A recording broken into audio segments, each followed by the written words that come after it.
Friends, ఈ కొబ్బరి చెక్కలు చూస్తున్నారు కదా. ఈ కొబ్బరి చెక్కలతో మనం కొబ్బరి ఉండలు ప్రిపేర్ చేసుకోవచ్చు. ఎలా అంటే ప్రాసెస్ నేను చెప్తాను చూడండి. ఫస్ట్ ఏం చేయాలంటే ఒక కడాయి తీసుకొని ఆ కడాయిలో పాకం పెట్టుకోవాలి. బెల్లంతో బాగా జిగురుగా అయ్యాక అందులో కొబ్బరి తురుము వేసుకోవాలి. వేసుకున్న తర్వాత ఇలా అవుతుందన్నమాట. ఇలా అయిన తర్వాత ఇందులో యాలకుల పొడి వేసుకోవాలి. యాలకుల పొడి వేసుకొని బాగా కలుపుకోవాలి. ఇలా బాగా దగ్గరగా అయితే మన కొబ్బరి ఉండల రెసిపీ ప్రిపేర్ అయిపోయినట్టే. చక్కగా టేస్టీగా చాలా బాగుంటుంది.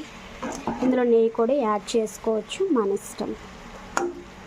ఇలా బాగా దగ్గరికి జిగురులా బాగా అవ్వాలన్నమాట. ఇలా బాగా అయితే మనకి కొబ్బరి ఉండలు ప్రిపేర్ అయిపోయి ఇలా దగ్గరగా అయితే మనం తీసుకోవచ్చు.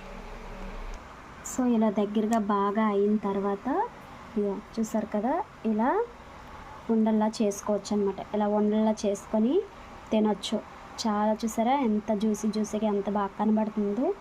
చాలా టేస్టీగా ఉంటుంది. మా అమ్మ అయితే చాలాసార్లు చేసింది. సో ఇలా చేసుకొని తినండి. మీరు కూడా ట్రై చేయండి.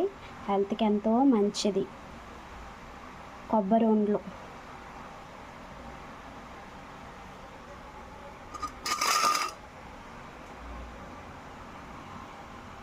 Bye friends.